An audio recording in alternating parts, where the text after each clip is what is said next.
The Starr and D'Amico Show, brought to you by cheapesttshirts.ca. Need blanks for your next event or club? Check out cheapesttshirts.ca. No minimum order, free shipping over $350.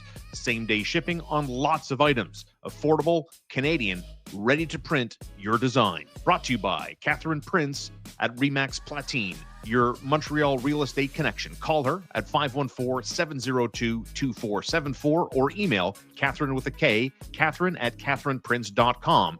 If you're looking to buy, sell, or invest with confidence, Catherine Prince, your key to the city's property market. Brought to you by McLean's Pub. Looking for a lively downtown spot with great food and atmosphere?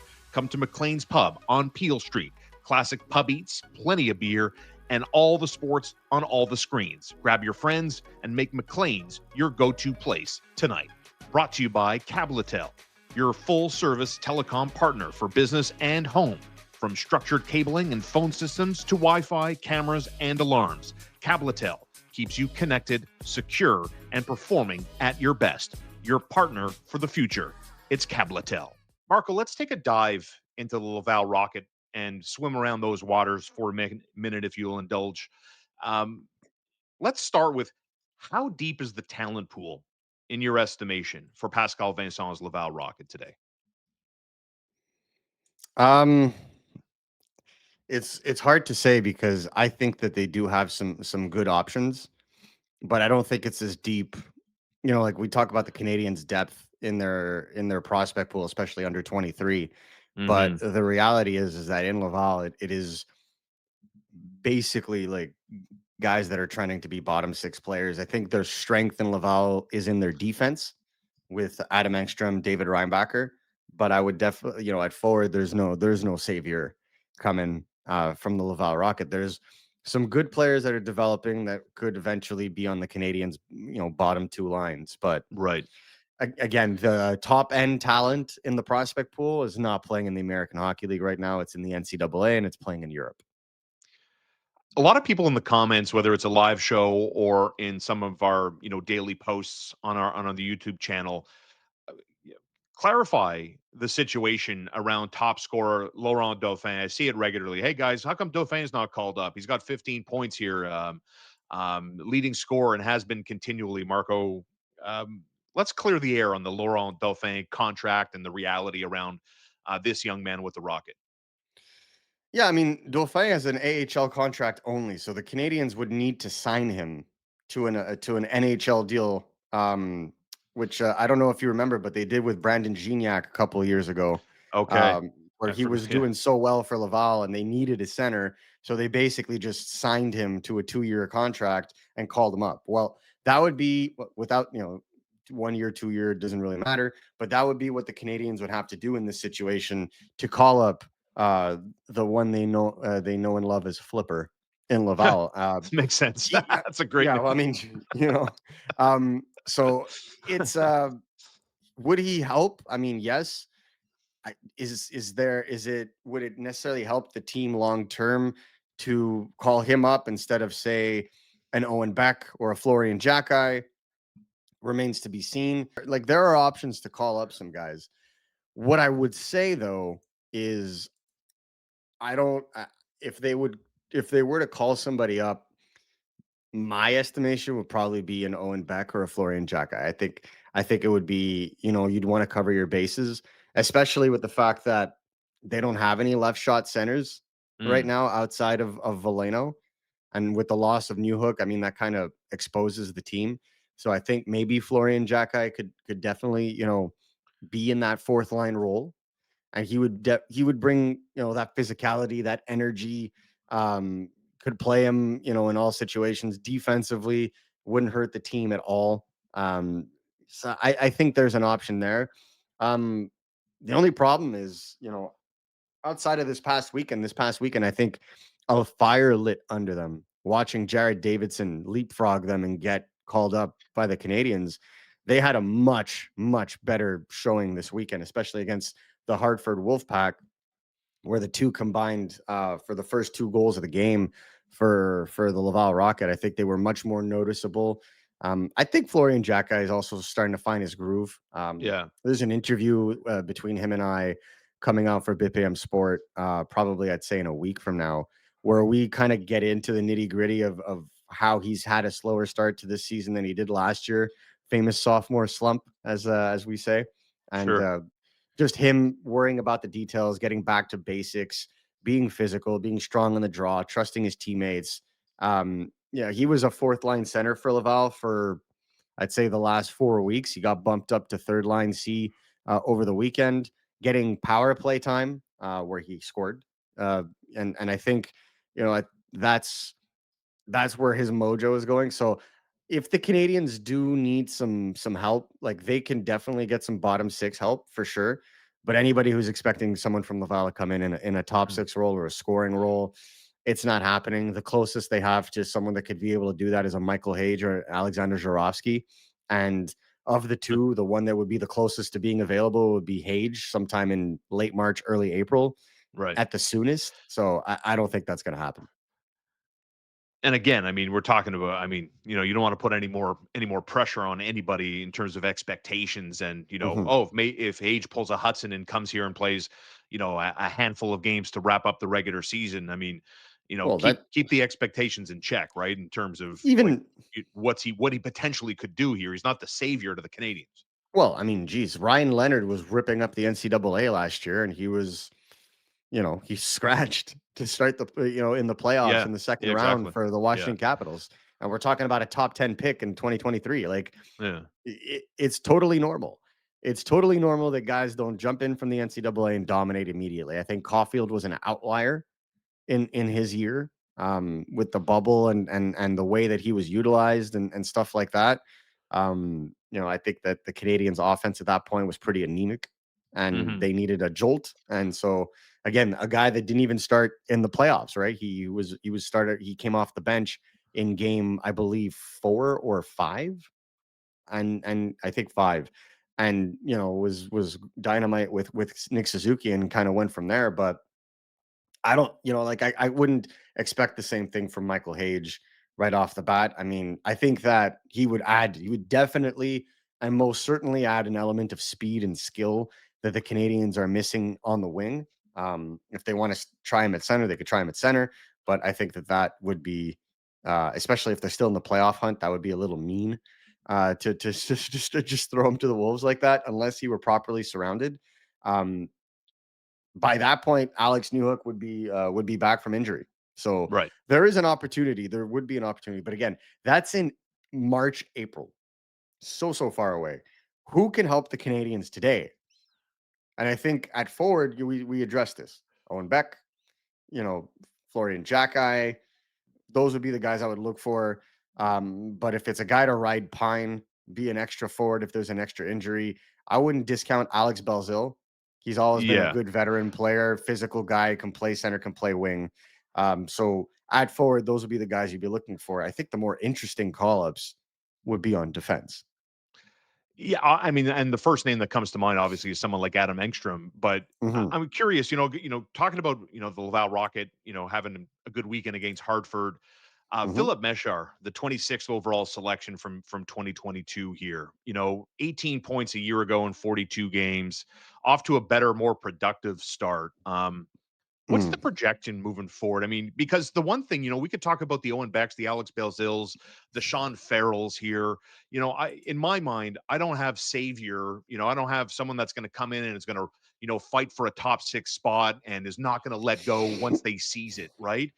Hmm. But here's a guy chosen in the top 30 of a draft 3 Yes, years well, ago now, and what's the projection? What's the think around someone like Philip Meshar and how he's developing here?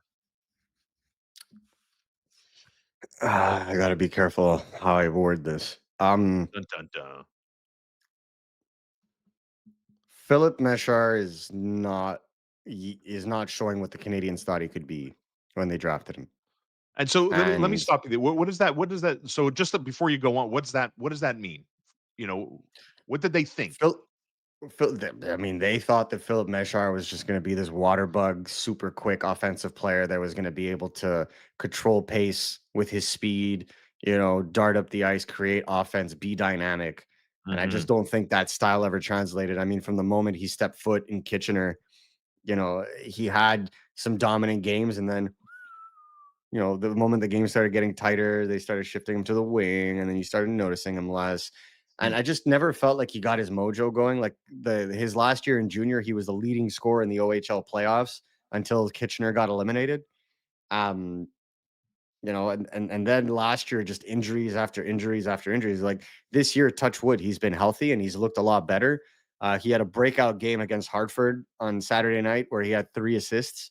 But the problem is those 3 assists are 3 of his 7 points this season. Yeah, So maybe this is the start of something good for Philippe maybe. Mesar, Yeah. right? And then he could build on that. Absolutely. When we'll see what happens. But I think everybody can confidently state that he's not where the Canadians thought he would be in his draft +4 a season, right? Because this is what it is.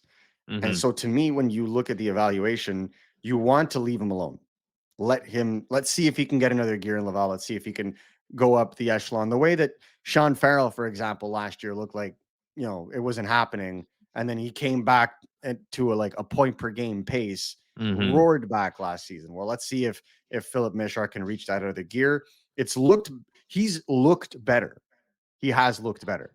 But I just don't think that he's the kind of guy that you can recall in this situation. He's just not there yet. It really is the 2 other guys that I pointed out, unless he can line up games on a consistent basis like he played on Saturday night. If we look at the defensive side of the ledger, David Reinbacher, and his ongoing return to form and trying to be that guy that the Montreal Canadiens envisioned him to be. Adam Engstrom, your leading point getter on the defensive side of things. You have a professional, Mark Del Gaizo, who played like half a season with Nashville a year ago. But let's explore the depth of the defensive brigade for a second and Mhm. talk about players beyond Adam Engstrom. I mean, if I ask you one quick one on Engstrom, I mean, from your side of the table, how close to NHL ready would you say he is in mid-November? I think he would be by end of season. Right. Like I don't think that you can go into next season sending Engstrom back to Laval. Okay. That's the way I would position it. The Canadians, from what I'm being told, the Canadians would like for him to simmer some more. That's the reason why they haven't called him up. They feel like there's still some things that he could work out because they feel like when they call him up, they'd call him up for good. So, Mhm. do I think that this is a player that could be called up today and provide some necessary mobility and jam and offensive creativity to the Canadians' third pair? Absolutely. Absolutely, I do. And one of the biggest benefits to Adam Engstrom is he can play left, or like he has for the majority of his career, he could play right, even if Mhm. he's a lefty. So this is someone that if you're having an issue about who to put on the right side, you don't have to think twice with Adam Ekstrom. He's played most of his professional career on the right side, and he's playing on the right now with the Laval Rocket. It's him and David Reinbacher holding down the 2 right defensive Right. spots in the top 4. So do I think that he could play in the NHL? Yes, I think he has the brain. He definitely has the legs, and he has the one-on-one puck skills and the shot that I think that he could be, at worst, a pace pushing third pair defenseman Mhm. in the NHL. I think that for a guy that was drafted in the mid third round in 2022, I think that's good value. Yeah. But the Canadians feel like there's a little bit more potential to scratch in the AHL, and that's the reason they haven't called him up. They continue to call up Mark Del Gaizo as an insurance policy, and they keep riding the 6 defensemen that they currently have so far this season. But if we get into the later stages of December and into January, no injuries, hoping for the Canadians at that point.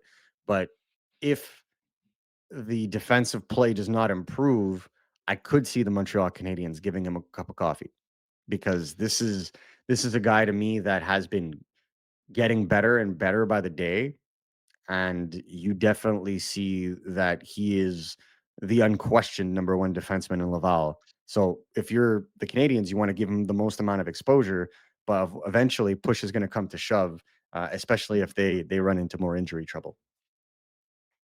Would you say that same logic, everything you said about Engstrom, getting the reps in Laval with Pascal Vincent and the coaching staff there, and that if he breaks camp next year, he breaks camp to stay as a Canadian. I Mhm. think Habs Nation is probably hoping that logic applies to David Reinbacher, that he plays a full healthy season with Yeah, Laval, well, that yeah, yeah. goes to camp, breaks camp, and never looks back. Right? I think there's I a don't lot of think that people applying that. I don't think that both can do it. I don't think that you could have both David Reinbacher and Adam Engstrom in your defensive brigade next year if you're the Montreal Canadiens. Interesting. Like one of them is going to either have to be traded or in Laval. Or somebody, And Jaden Struble or anybody else, is going to have to make I room. don't I mean, if that's the case, if they sure, force the issue, right? I mean, there's a sure, logjam but at the end of the day. yes, but again, you can't have two rookies playing on your third pairing. I agree. I agree. That's the Like money point. Yeah. not where the Canadians are going to want to be. Yeah. That's not happening already. They have one of the youngest defensive brigades in the NHL. Like it's not happening. To me, especially, it's not happening unless they lose Mike Matheson and somebody else goes down with injury and they're forced to play the two of them. Yes, Yeah. but are they going to Right. start in their top in their their six defensemen? Are they going to start two rookies at this stage where they are in their rebuild? No way, no way, no chance. And I would be more apt to say this.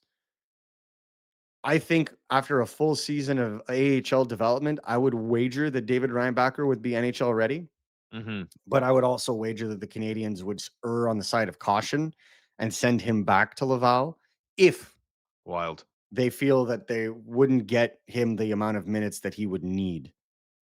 But for all intents and purposes, and from what I'm gathering and hearing, the Canadians will be leveraging their depth on defense to try and improve elsewhere.